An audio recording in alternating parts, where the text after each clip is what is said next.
If the Honda CR-V didn't invent the crossover segment, it certainly solidified it. So the company has a lot at stake when it does a major refresh. The 2012 CR-V is exactly that. Let's drive it and check the tech.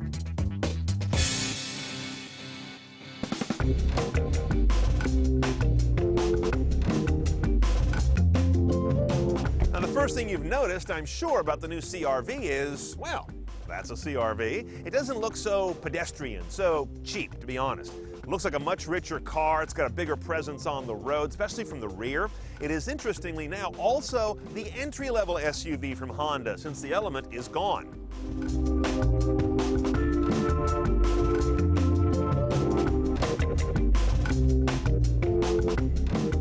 Now, this new CR-V for 2012 starts about 23 grand, but that's not the CR-V we're in. We're in the top trim level with the top technology. This is an EXL with navigation, and only the EXL trim level can have navigation. Bear that in mind. You can't get an inexpensive CR-V and have that head unit, which might be okay, because that nav system annoys me. It's functional, but it's fugly. That should be their new trademark. It's okay to use, it's fine, it tortures a bunch of the letters and the readouts. It's one of the oldest systems on the market today, and it's got nothing that recommends it more than meh. So take it as what it is. Standard audio in this car is 160 watts and 4 speakers. But of course, we're in the high trim car, so it's 7 speakers, and that includes a subwoofer.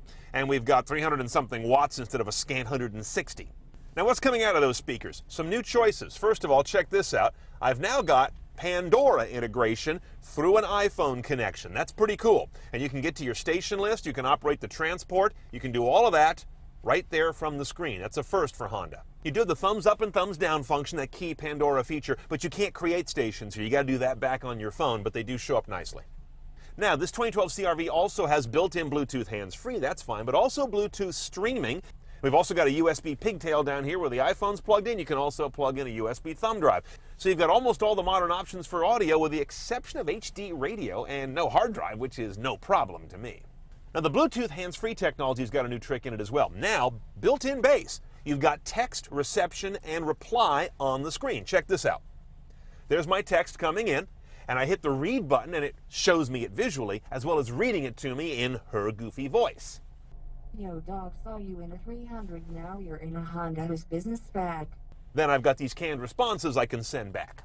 As is current Honda fashion, and I like it, they've got this multi-display up here that goes to about 4 or 5 screens. There's your media readout, your efficiency readout. That could be a piece of wallpaper, put a photo there, real dumb, or you could go back to your basic clock. And of course, navigation can always take on this screen now and let that become sort of a rich helper screen. One choice only on this guy for a gearbox, a 5-speed automatic. They get a CVT in the Japanese market, I understand, but here, strictly the 5-speed, no manual. Notice when I go into reverse what happens. I get a rear camera with 3 views. Now, I checked it out, just walked around back there, and it's just one camera, so they're doing some cropping, basically, of the image or taking a different piece of the sensor. It works okay. The visual quality is not the best I've seen. And notice you do have guidelines, but they don't predict trajectory. They just give you a basic sort of a distance read. Tried and true up here in the engine bay, a Honda 2.4 liter, inline 4, sitting side saddle, front wheel drive is base, all wheel drive's available. 185 horse, 163 foot-pounds of torque. Both of those are up just a little bit from the outgoing CR-V. Gets this guy to 60 in about 9 seconds. Weighs well over 2 tons, by the way. MPG is 2331 in front-wheel drive. Get the back wheels to start helping out, and you lose 1 MPG per count. Then there's that Econ button in the dash. That intrigues me. Let's go drive the whole package. Okay, let's go for a ride. Now, I've got the Econ button on, and I'm getting these big green bars on either side of the speedo there, and that's going to show me that I'm driving in a green fashion, almost too obviously. And if I step on it, that goes away. Really numbs out the throttle response when you're in Econ. It seems to be one of the first things it does, and I suspect it's holding gears a little less lengthily.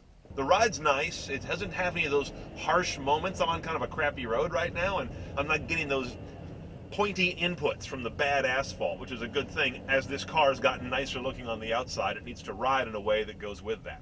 CR-Vs to me have always sold well, partly because They feel light. They're not a big handful to drive, and this continues that trend. If you like the feeling of a lighter, well, almost a one-finger driving experience, the CR-V is still your boy.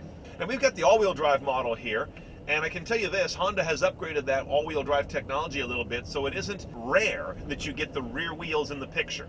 They are feathered in, I understand, a little more frequently in everyday driving than they used to be. Not that it's an off-roader, but it will give you better traction in challenging driving conditions. And that mere 1 mpg drop for all-wheel drive, that's a pretty good sacrifice.